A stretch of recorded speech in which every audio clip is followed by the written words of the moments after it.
Hello fantastic creatures, I'm Fantasims, and earlier today we had an Inside Maxis live stream, but if you don't have time or the patience to sit through a 1 hour live stream, don't worry, I've got you covered. I'll go over every detail of the stream in a fraction of the time, because let's be real, most of us are interested in the new content only.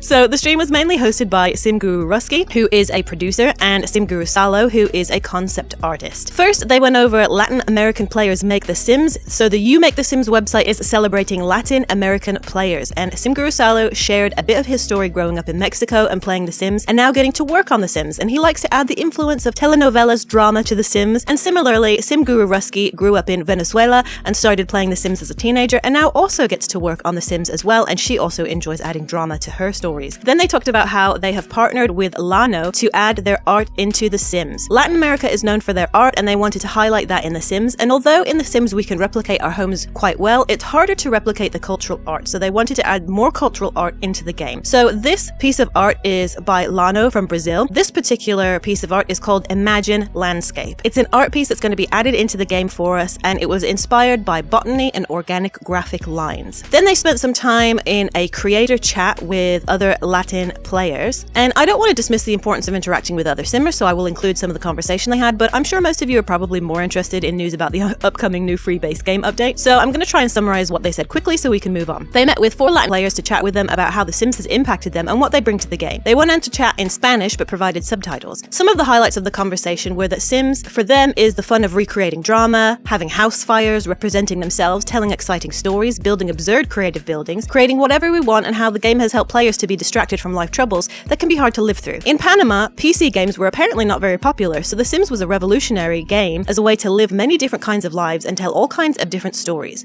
Recreating their families and personalities has inspired them, and to see how they interact with each other. It's so easy to share game content through social media and the gallery so that we can be a part of each other's games and creativity. Then they talked about pride about Latin culture, and they highlighted that Latin culture is full of warm-hearted people, Brazil is welcoming and fun, and they love to hug new people, Venezuela is similar too, where they are very affectionate to all, Panama has open arms and is accepting of all, and even though all Latin countries are different, there is a similarity in how you instantly feel like family even with strangers, and that food bonds people together. Then they talked about their personal growth from The Sims and The Sims community, and some of the highlights of that conversation were that they have found Sims has helped them to express themselves and become more communicative and daring when formerly an introvert and shy, and it's helped them to learn English, escape problems in life. It's also a great place to share builds in the gallery and to learn ways of handling criticism, because we all know that the Sims community can sometimes be quite cruel, but from my own experience, I also find the Sims community to be a really inspiring and encouraging place if you surround yourself by the right people.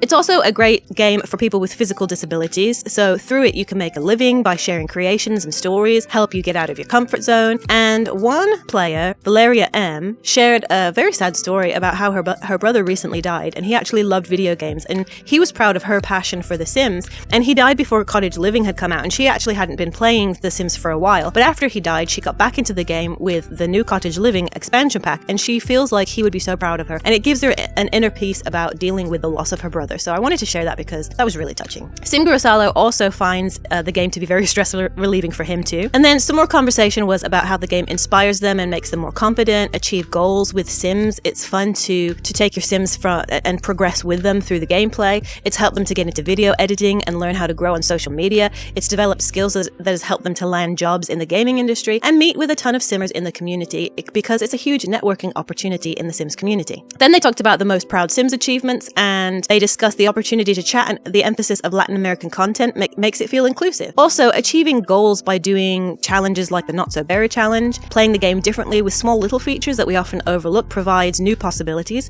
Creating stories to entertain people and help people can help us be distracted from life problems. Making videos that help people and getting comments that their videos made their day is really inspirational. Then that was pretty much the end of the conversation, and then they went on to talk about an organization called Special Effect. So it is based in the UK, it's a gaming charity, and Tom from Special Effect was a guest speaker, and he described how Special Effects is a charity that helps people with motor disabilities that prevent them from using a traditional mouse or controller. So they've created a bespoke setup to create a way for them to access and play games like The Sims to make games inclusive to all people. So they've created a yearly annual contest And it's a day called One Special Day where they raise money and awareness for the charity. And One Special Game is an art competition for fans of various different games where they create posters for the game and they pick 2 to 3 posters. So people created prints, paintings, drawings for The Sims. And the winning piece is from the amazing Tazreen Tasnim. And if you're not familiar with her from Twitter, she is incredible. She is so lovely to interact with. She's so encouraging, inspirational, and she always uplifts everyone around her. She actually created an art piece for this competition, and she's always creating incredible art, so you should check her out. And this is the poster that she created, and it won the competition. So a huge congratulations to her for this incredible piece. It has this vintage movie poster flair, and she shared a comment with her entry that is also really touching, so I'm going to share it. She said, "I've chosen to create a poster for The Sims because the game has been very special to me since childhood. I'm able to play, control, express, and exercise my creativity without fear, which is why The Sims has been such an integral part of my life." The winning entries are printed as proper art pieces that are selling like hotcakes, apparently, to raise money for the charity. So you can actually purchase them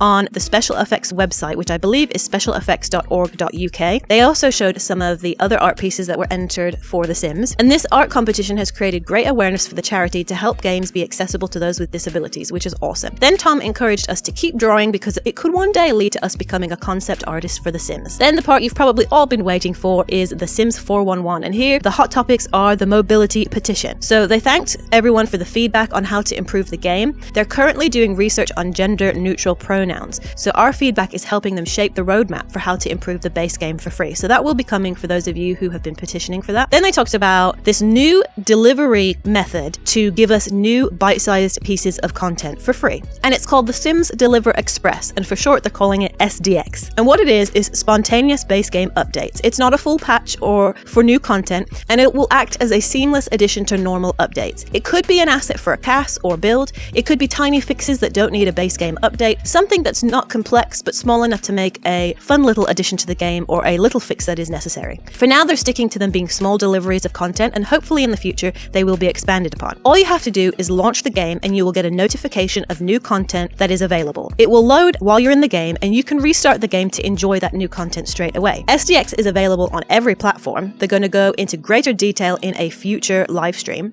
It should not impact custom content or mods, so you don't have to disable them in your game. So normally when you have a huge base game update, mods and CC are automatically disabled. These updates don't require you to disable them. It won't be a major bug fix, or it won't be like new worlds implemented. And the fact that they even talked about new worlds makes me think that, are they thinking of adding new worlds? Like Newcrest, I think, was added to base game, so I'm intrigued. I want to know.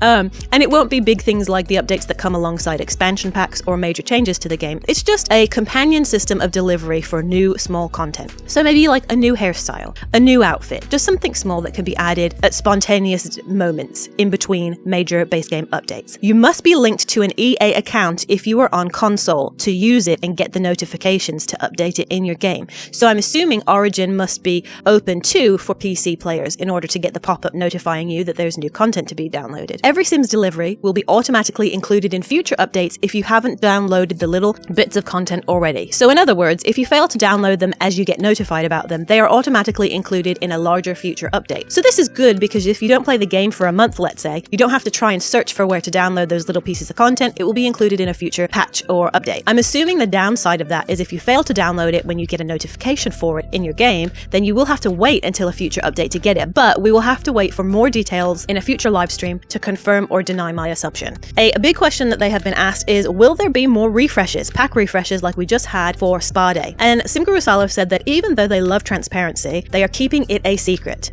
which I personally don't find them to be all that transparent, but okay.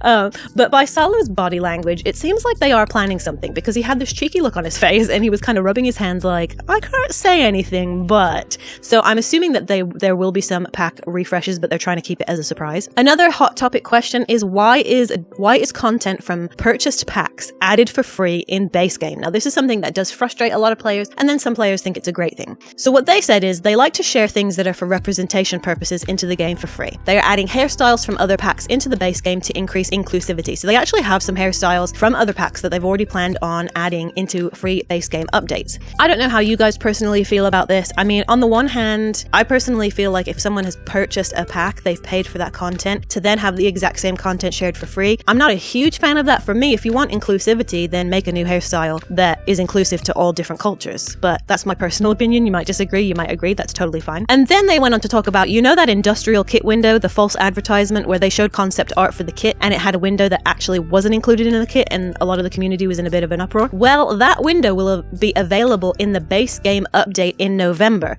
and it will be part of the base game update, so it's free. It's not going to be patched into the actual pack. It is going to be free in the base game update. Then, what we've all been waiting for, they did a sneak peek into the base game update that is coming. So SimGuru Duck joined in and he shared that the roadmap focuses on free updates. So for the next 3 months, it seems like there's just going to be 2 base game updates and 2 more kits. And the next update is going to be the update that unlocks new ways to play, which was what was hinted at on the roadmap image pictured here. And this new feature that's going to be added is a gameplay feature called scenarios. It's a new way to play Sims. They will provide different situations that lead to different outcomes. They're going to be more than one way to complete a scenario, and how you accomplish the goals is completely up to you. So it's essentially like a challenge, but it's an in-game challenge. And there are 2 that are going to be added to the next base game update. And the one is making money, where you start with 0 simoleons and you have to work your way to 1 million, and you can do it the noble route by working or by cheating or stealing. And then the second one is finding love after breakups. They didn't go into detail on that second one, but they did walk us through what it looks like to follow the scenario from making money. And basically there's going to be a new scenario button on the main menu,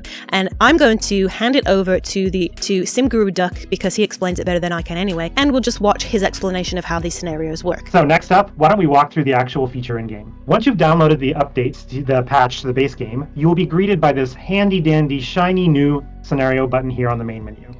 To access the scenarios, click on it, and you'll see this wonderful pop-up here labeled challenge scenarios. So these first batch of scenarios that we're releasing have a bit of a challenging element to them, so we're labeling these as challenge scenarios for the time being. So as you can see, we've got making money here and finding love after a breakup for our first launch scenarios. Today I'm going to walk you through making money. To access the scenario, you click on the view button, and then you'll see the description here. So it'll tell you a little bit about what you're getting yourself into. Please remember, for making money though, your household funds will be set to 0 after you've moved into a lot, so be careful.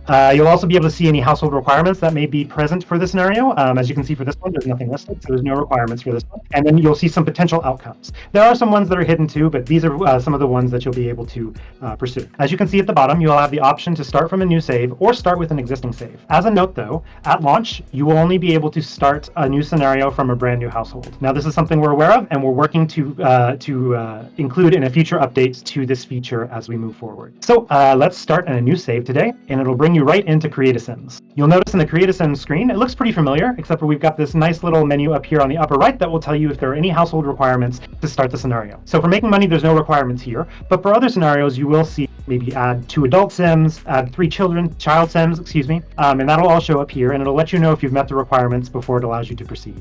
So for this scenario, you can start thinking about how you want to play from the very beginning. So we're doing a scenario that has to do with getting a lot of money and being very wealthy. So I'm going to just choose some random names here, and then my aspiration, I'm going to choose fortune because I really want to get there quickly, and I'll choose fabulously wealthy. So for my traits, I'm going to go with genius. Try and choose maybe the rocket science profession here. Then on traits, other traits, I'm going to choose. Let's choose perfectionist. That sounds pretty good. And then for the last one here, let's go for self-assured. All right, once we're in here, we're ready to go. We've double-checked there's no missing requirements met. We can go into the world selection screen. Now from here on out, there's no real big changes for this update, so you'll be able to select a lot. And let's go with Daisy Hovel right here. As a note here, we will allow you to select between furnished, unfurnished, and bulldoze lot. But remember, for making money, your household simoleons will be set to 0 the second you start this scenario. So if you choose unfurnished or bulldoze lot, you could have a very difficult challenge up ahead. For today though, why don't we just choose a furnished lot and dive right in. All right, we are now in live mode with our scenario started. You'll see this wonderful notification TNS up in the upper right hand corner here that will tell you that you started a new scenario. We've also added a lesson here at the top of live mode that you can go through and read a little bit more about scenarios. If you'll notice this one note here, more types of scenarios will be added over time. That's right, we will be adding more scenarios after launch. Some of them will be available all time, and some of them will be available for a limited time. So be sure to check out the game in the scenario screen to see when new ones become available. All right, once you've entered this point in live mode, it's basically up to you to figure out your destiny, how you're going to reach your goal that you're working towards. A couple of other additions here, up in the upper left-hand corner, you'll see one of your outcomes that you're working towards. Have 1 million simoleons here, and then it's going to be up to you to play around a bit, choose a career, go to work, work really hard at it, or maybe choose other ways to get to 1 million simoleons. And yeah, it's up to you basically to choose your destiny here. Once you've completed a scenario and you've achieved one of the outcomes that we showed at the beginning, you'll actually be rewarded with satisfaction points. So you've got a nice little celebration moment, and it'll also show you that some satisfaction points have been deposited into your reward store that you can access from the aspirations down here. So once you've completed it, your reward points will show up here, and you'll be able to choose from anything in the reward store. All right, so that's about it for the walkthrough here. Again, like I said, we're going to be adding more over time, and some new limited time scenarios that will be coming out shortly after lunch are titled Too Many Toddlers and Perfectly Well-Rounded. So be on the lookout for those in the game as we add more. So I'm sure there are many questions that come to your mind that I have not answered today, so be sure to check out the Sims 411 recap blog post on Friday, and you'll find everything that I've talked about here and some more additional info in the FAQ. So with that being said, thank you so much, and I hope that you'll have a lot of fun with scenarios coming to the next base game with the next patch. Thank you. And then lastly, they ended the stream talking about in a future game update, they will be releasing this hairstyle from Toddlers, and they're going to make it available as a free base game update. They didn't say whether this one is coming in November or not, they just said in a future update. So there you go. That is the stream. And I'm just going to quickly wrap this up by saying, look, I actually have no problem with kits. It's an American game, so I know that the cost of packs is based on what things cost in America. So a Starbucks coffee is like $5. If you go to fast food, it's $5 or more. So to me, a kit pack being $5, it doesn't bother me personally. I know some people find them too expensive, and I can appreciate that. And I don't actually have a problem with kit packs. I love new content. I love them coming up with the idea of giving us bite-sized pieces of content, especially for people who maybe just can't afford a full-on game pack and expansion pack. The thing that I'm not loving so much is that we were told at the beginning of the year that these kit packs were not going to replace the regular schedule of content like game packs and expansion packs and stuff packs. They were going to be little in-between pieces of content that kind of just satisfy our appetite for new content until we get a new bigger pack. I'm okay with that, and I'm okay with the fact that they are not actually using the Sims team to create these packs. They are contracting other designers and developers to create them. That's awesome. But it seems like, we've had 5 kit packs in a row. We've had so many kit packs this year that to me, that's kind of not what they described them as at the beginning of the year. And we are not going to be getting an expansion pack like we normally do. And we're not getting any game packs. We're not getting any stuff packs for the rest of the year. Now, I know some people are happy about that because they're focusing on the base game. But here's something that I personally think. You can agree, disagree, that's totally fine. To me, instead of contracting other designers to create these kit packs, why not just hire a few more people to the team to solely focus on working on the base game, and then the rest of the team can focus on the normal schedule of expansion packs and game packs. I don't know, I personally feel like that would be better, but you might disagree because you might prefer having these little kit packs. That's totally fine. So the only new content we're getting other than free base game updates for the rest of the year are 2 more kit packs, it seems. So let me know what you think about that in the comments below. I always appreciate your feedback, and until the next one, guys, I freaking love you.